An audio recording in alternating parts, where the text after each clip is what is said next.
Bonjour et bienvenue, c'est Bertrand de la Fondation Magister, l'école des héros du monde réel. Pour le 10e épisode de la série sur le thème de la reconnaissance, du succès externe, de la patience, de la confiance, de la vision, de la résolution, de l'abondance, de l'audace et de la loi d'attraction. Dans les 2 précédents épisodes, j'ai commencé à vous parler des principes directeurs très importants pour mieux comprendre la méthode que j'utilise pour avancer dans ma vie et dans mes projets. À savoir le principe de me concentrer sur le développement de la vision et le principe de garder une bonne position intérieure indépendamment des résultats extérieurs. Dans l'épisode d'aujourd'hui, on va parler d'un autre principe important de la méthode que j'utilise pour avancer dans ma vie et dans mes projets. À savoir le principe de canaliser mon attention et mon énergie sur le processus de développement et d'éviter qu'elles aillent ailleurs. C'est un principe qui s'articule très bien avec les 2 précédents sur la vision, la bonne position intérieure et l'indépendance envers les résultats. D'une certaine manière, je cherche à être invincible mentalement, du moins à m'en rapprocher.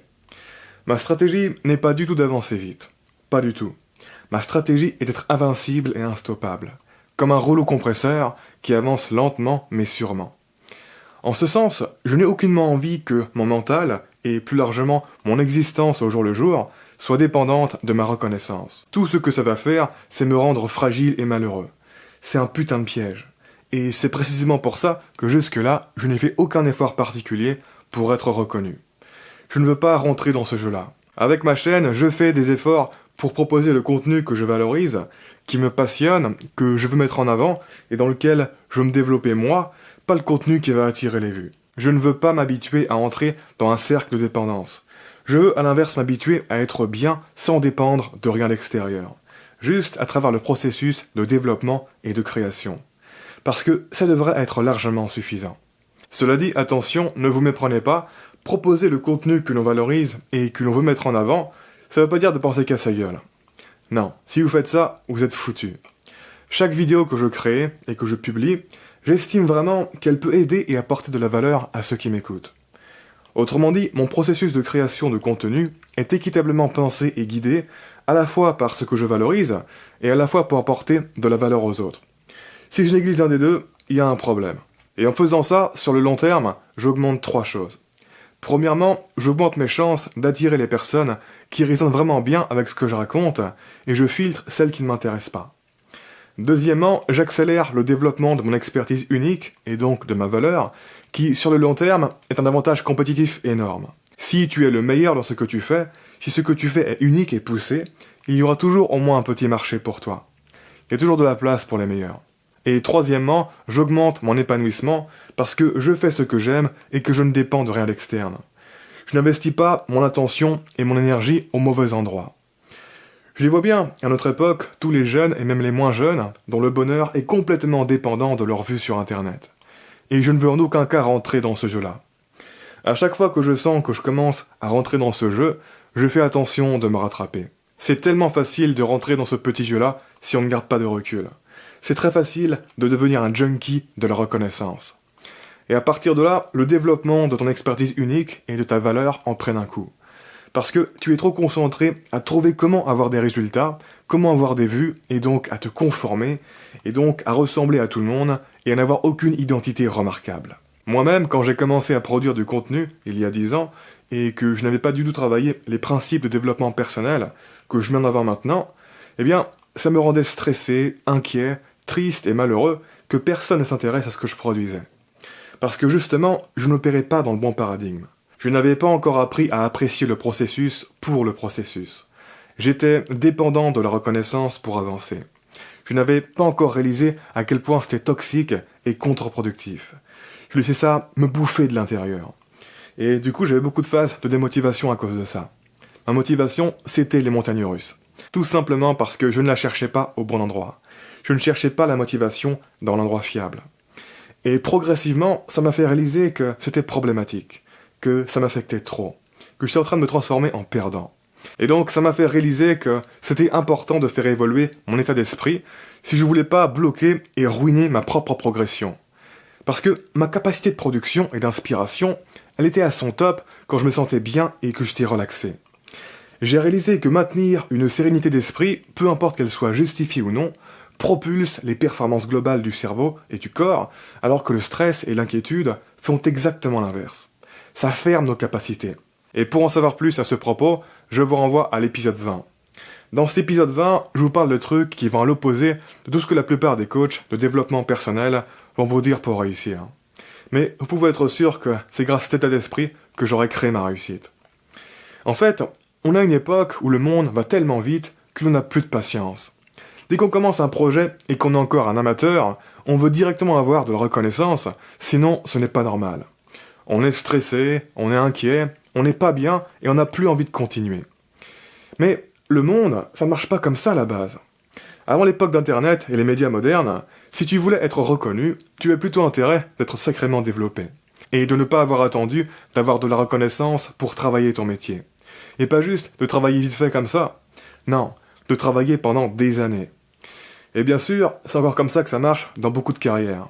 Il faut construire un capital carrière pour être bien reconnu. Et il va sans dire que ça marche aussi comme ça dans beaucoup d'activités sportives. Tu ne vas jamais maîtriser un art martial en 2 ou 3 ans par exemple. Tu as besoin de beaucoup plus que ça pour devenir un maître digne d'être reconnu. Beaucoup plus que ça. Internet a changé tout ça. Avec Internet, les gens s'attendent à la reconnaissance sans développer d'expertise. Et c'est très tordu et malsain quand tu y penses. Dans les premières années du processus de développement, le simple fait que la reconnaissance soit dans ta tête est un problème qui va te parasiter et te créer de la misère à l'intérieur plus qu'autre chose. C'est un peu comme si une femme s'attendait à ce que son bébé sorte un jour ou l'autre dès qu'elle apprend qu'elle est enceinte. Alors même qu'on sait très bien que ça n'arrivera pas avant plusieurs mois de développement, peu importe l'investissement mental qu'on fait. Ce n'est pas normal de dépendre de la reconnaissance au début du processus. Tout ce que ça fait, c'est te rendre inutilement inquiet, faible et stressé. Comme un putain d'enfant gâté qui croit que tout lui revient de droit de naissance et qui déprime quand on lui refuse le moindre petit truc.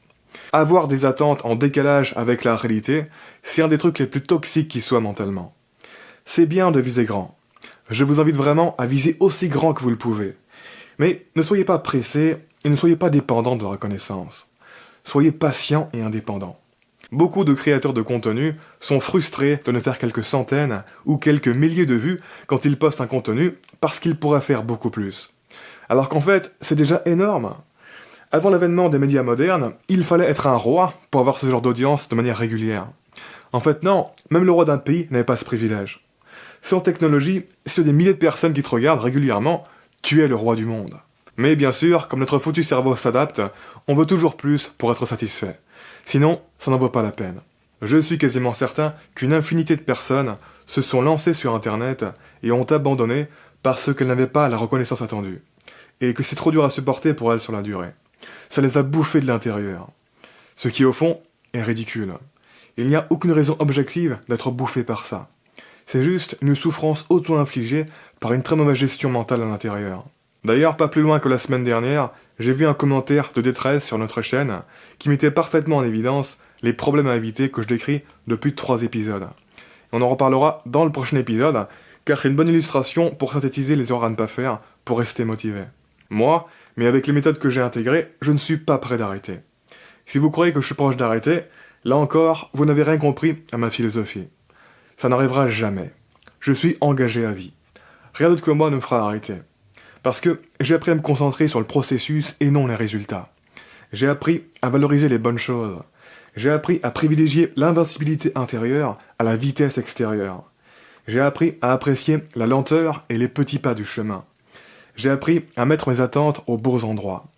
J'ai appris à oublier les résultats, à me les sortir de la tête et à les voir comme des effets secondaires qui vont de toute manière arriver en temps et en heure de manière collatérale à ma focalisation sur le processus.